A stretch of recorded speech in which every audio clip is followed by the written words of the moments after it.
And this is a follow-up to the officer-involved shooting from Monday, February 13th at 13:34 hours. But before we get started, so that you know who's at the table, to my far right. First Lieutenant Mike Shaw, the Public Information Officer for the Michigan State Police. David LaValle, Deputy Chief, Detective Bureau, Detroit Police. James Craig. Keep going. Marlon Wilson, Commander, Major Crimes Division.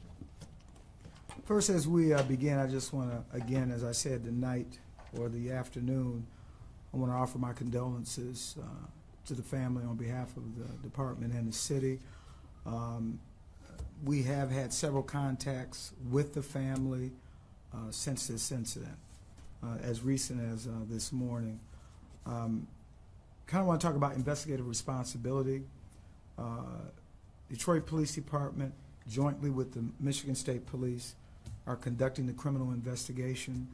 Although the lieutenant on the Michigan State Police is not present here, Lieutenant Shaw will represent him. Also, our professional standards section will do a subsequent investigation once the Wayne County Prosecutor's Public Integrity Unit is complete. So our commitment in terms of timeline, we believe we should have our investigative work completed by Monday, and it will be in the hands of the Wayne County Prosecutor's Office. The assigned prosecutor is out currently. However, there has been some contact made with that office, and we anticipate having that investigation to the Wayne County Prosecutor's Office by Monday. I'm going to go back through the chain of events that led up to the shooting, make a few corrections. So again, on that afternoon in the 10th Precinct, Scout 1030, which is referring to our Special Operations Unit, observed a green Pontiac sedan traveling northbound on Bard Street at an extremely high rate of speed. They were traveling from Collingwood. Now, during the press conference on Monday, I was under the impression or told that we had activated our emergency lights in the police vehicle. That did not happen. In fact, where we are in the investigation right now, we have learned that the lights weren't activated because there was too much distance between the police vehicle and the fleeing Pontiac. And so as the officers began to approach the vehicle was involved in an accident. Now, I reported out that morning or that afternoon that the vehicle struck a light stand or a light pole. That was inaccurate. What we have since found out, it's two parts to this, that they may have possibly, the suspect may have possibly struck an occupied vehicle. And we got that from a witness. However, that vehicle left the scene before we could start our investigation. So we haven't confirmed that. However, the vehicle did strike a building. As I reported out, after the collision, at different times, both officers engaged the suspect in a foot pursuit. Initially, there was a foot pursuit by the passenger officer. Passenger officer had lost some distance. The driver officer re-entered his police vehicle, gained some distance on the suspect. He then left his vehicle and he finished the foot pursuit. As I reported, if you think back of the location in the 4200 block of Webb, all but one house was vacant. The closest house to where the actual shooting took place was probably 3 doors away. So there were no witnesses inside of residence. As part of our canvassing, we did go to what we believe the only occupied dwelling, and there was no answer. So we're still in the process of checking the neighborhood. As it was relayed to you on Monday, during the foot pursuit, the second phase, I'm calling it, the officer who was involved in the shooting, he at some point unholstered his weapon. And what was described to us was that the officer believed at one point during the foot pursuit that the suspect was grabbing his waistline, and he believed that the suspect could have possibly armed himself. As the suspect continued to run, he ran into between houses, two abandoned houses, went into a rear yard where he encountered the suspect. At some point during this encounter, the officer gave certain directions to comply, and at that point, there was what we believe to be a physical altercation between the officer and the suspect, resulting in a single shot being fired. The officer felt for his safety, and that was why he made the decision to fire his weapon. Now, as you know, there was evidence that we recovered. Most of that evidence is still being analyzed forensically, so that's going to take some time. I don't have a timeline on when we should get a return on that. Also, the medical examiner, that report should come back much sooner. I don't have a date as to when that will return. So whatever comes out of the forensics analysis and the ME's report will give us more indication of what happened. I also reported on Monday that the officer was alone when the shot was fired. His partner was still running and joined him later, and what I'm told, the officer was unaware that the shooting had taken place. So they were separated for a moment. Both officers, African American, both tenured officers. The officer involved in the shooting is a 22-year veteran of the police department. And I think that might be it. Oh, I also wanted to give you some additional suspect information. Again, we had a conversation with the family as recent as this morning because I didn't want to release this information without the department first having a conversation. So, and I want to make this note, we never officially released the name of the suspect. Apparently one of the news stations said they had an unofficial police source that released his name. We're confirming that that is the subject. He's 19-year-old, and in terms of his criminal history, he has had a couple of felony assaults, a couple of misdemeanor assaults, arrested for one stolen vehicle, one narcotics arrest, and one conviction where he assaulted a prison employee. Now, I did talk a little bit about the car. The car came registered in Detroit because we was trying to understand whether or not the vehicle was stolen. The vehicle, in fact, was stolen. However, the registered owner sold the vehicle a year prior, and the new owner never got the vehicle registered. In fact, the new owner didn't get the vehicle registered. New owner didn't have a valid driver's license. And so the new owner was the victim of a carjacking on February 11th at about 12:21 in the morning in the 3800 block of Sturtevant. Once the carjacking took place, the victim acquired other transportation and began to follow or look for his vehicle. During this following, he contacted our 911. He indicated via 911 that he was following a vehicle involved in the carjacking. The 911 operator advised several times for the victim to disengage. He refused to do so, and then the operator indicated, go to a police station. And the victim disconnected the call. We don't know why. We have since got in touch with the victim, interviewed the victim. In fact, the victim has identified the suspect in this shooting as the lone armed suspect that was involved in the carjacking on February 11th. There was a second carjacking incident, January of this year, that the suspect was involved in. He was arrested, but he was not charged due to a lack of evidence. So one of the concerns that I have as it relates to the 911 call, what we should have done and what I would have expected is that we would have kept the caller on the line and tried to direct assets in to the location where the victim was located. That did not happen. We have a new system. In our new system, 911 call takers can update in real time the dispatchers with information on crimes in progress. because while the suspect had disengaged from the victim was still engaged with the suspect, thereby making it an in-progress crime. So that's a training issue that we're working on, but we did locate the victim. He has made out a crime report, and again, he has identified this suspect as a suspect in the carjacking. So with that, I will take any questions that you might have.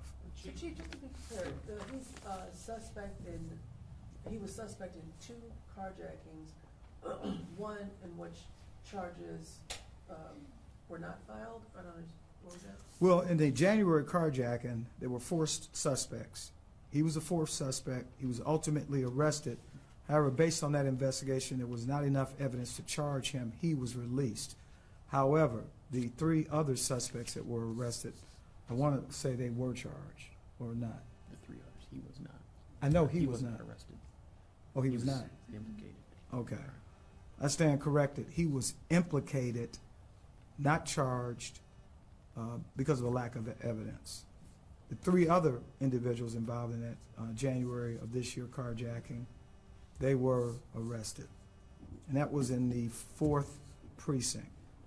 And again, this carjacking was just 2 days before we had contact with him on Monday. Chief, do you know if his juvenile record, was he adjudicated under HIDA? Is that why he's not, there's no information. There's stuff about him violating probation and stuff, but there's nothing about the original crimes as he committed as a juvenile. I don't have any information. No info on that? I don't have any information on that.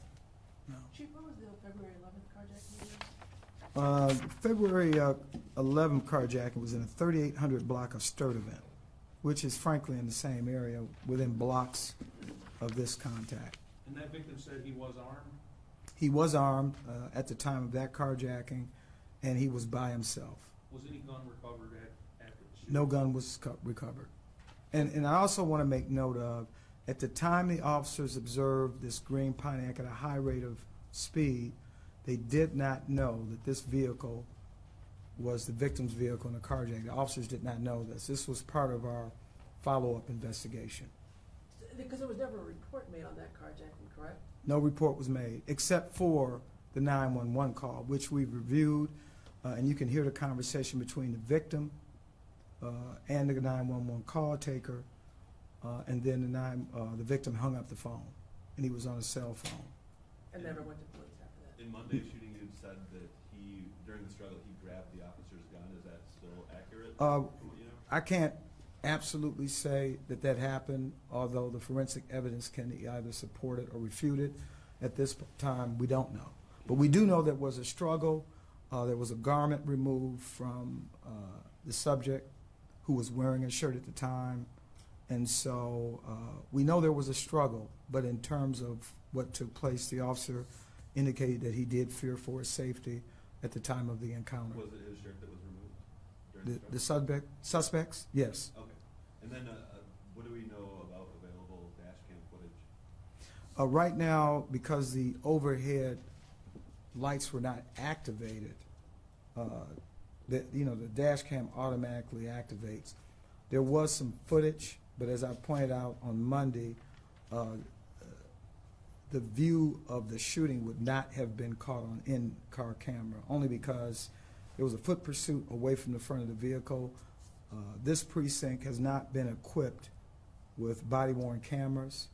They're in a deployment. Right now, we're in 11 precinct deploying cameras. And when they're deployed, they will be on special ops officers? Special ops and patrol officers will be wearing the cameras, yes. And to be clear on the dash cam, even though it doesn't show the actual shooting, do you believe that there is footage leading up to where they went into the backyard? Or like when you said the officer was coming up behind him and then got out and to further... I don't have an answer to that. I know that's part of, and I should have said early on, our investigation is still continuing. This is more of an update because there were some issues that certainly I wanted to make sure that were clear. Again, no forensic evidence is returned yet because it's still too soon. That does take time, and then certainly the medical examiner's report will also provide additional insights. And then once this case goes to the Wayne County Prosecutor's Office, they will do an independent investigation. I want to also just reiterate that the Michigan State Police and the DPD are jointly conducting this investigation. And what does that mean jointly? Because I've had trouble with other police shootings getting, like, prosecutor says we returned everything to the investigating agency, and then Well, the Detroit Police Department is the lead agency. However, we have, and I've reported this in the past, is that we have a team of homicide investigators that is comprised of both the state police and the Detroit Police Department. so who will keep the records that's turned over to the prosecutor? We'll keep the records and they'll be turned over. So any inquiries about that case will be here at the Detroit Police Department.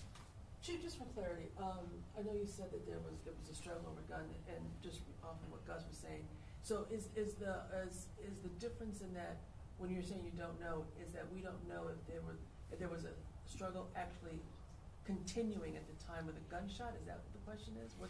Well, it's difficult for me to say the extent of the struggle. We do know there was a struggle. We do know that the officer's gun was unholstered.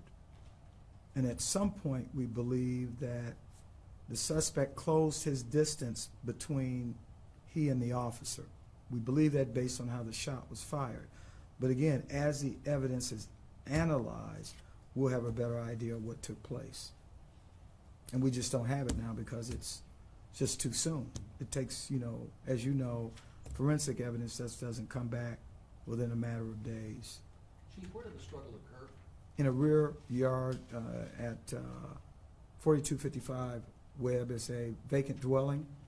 As I indicated, this small block had all vacant dwellings with the exception of one. We did canvass the neighborhood.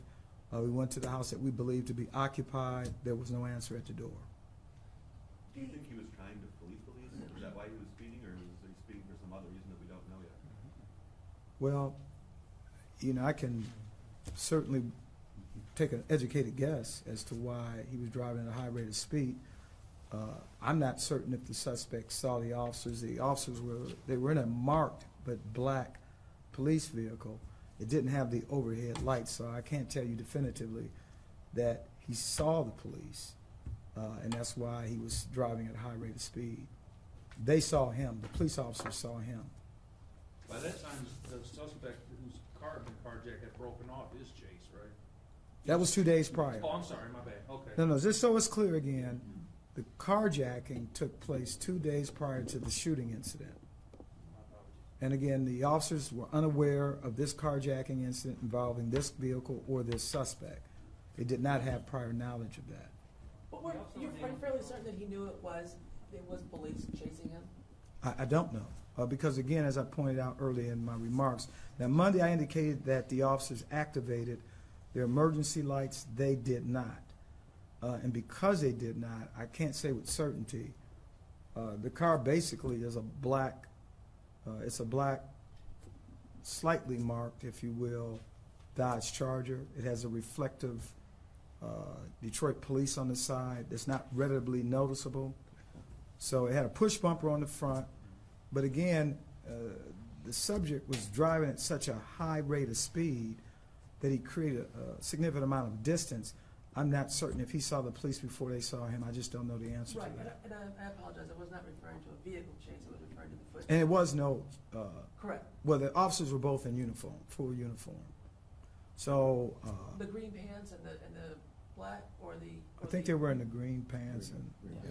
Okay, okay. so- Police but- markings with the badge and, So during the chase, it's likely that he did know that the foot chase was being initiated by police officers.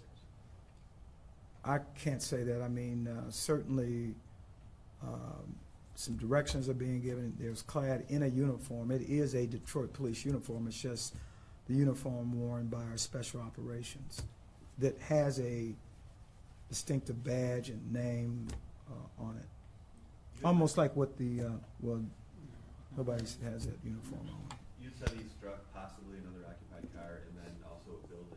Did the car come to rest after? It came to rest at the building. The only reason why I'm bringing up the occupied, we're told it was a blue van. We have not located the parties involved in that collision. This was reported to us by a witness. So we haven't confirmed that the suspect actually struck. That was the account by one person. Are you officially then giving out the name of Well, fact is, the name was already given out, and so I'm confirming that at this point. Raynar Burton, just to double make sure. That's the name I think that was put out. Raynard? Burton, yes. Chief, has the officer indicated the distance he was between he and the suspect when the shot was fired? Did the officer indicate, we can The distance between, I can't tell you the distance. I believe it's close range based on how the shot was fired. And I can't go into a lot of details because, again, we're still very much in this investigation. And certainly the ME's report as well as the forensic analysis will give more detail as to how close Do you the know- officer was to the subject. I'm sorry. Do you know how long it's been since you've had an officer-related killing? It's been at least a year and a half or older. I don't know, I think it's over a year and a half. This is the first officer-involved shooting involving brutality. so there, just to double check, there were currently no, strike that, let me back up. The January carjacking took place when? That he was not, January 2017, I don't have the exact date. January, what'd you say? 20? 2017. Again, he was a suspect only, and again, it wasn't enough evidence to arrest and charge him. I just want to make, because I said earlier that he was actually arrested. I'm just told he was not. You said the distance was so great that they did not turn their lights on when they started to pursue him with the vehicle. Can you give any idea, like either time distance or? I can't give you that. I have no idea.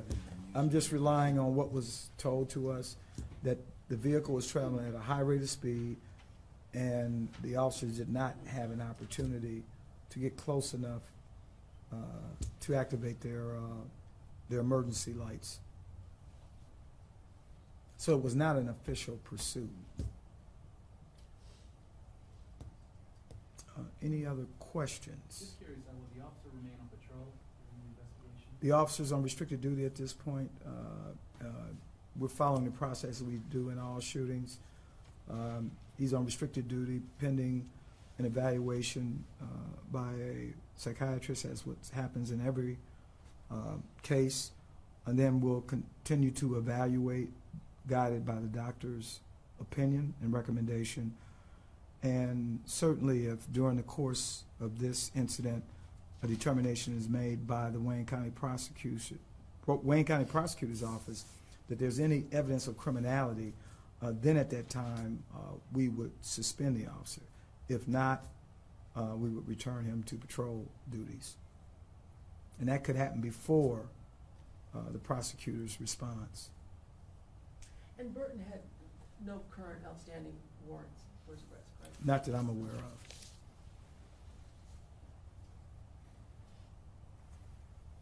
Any other questions? All right, thank you.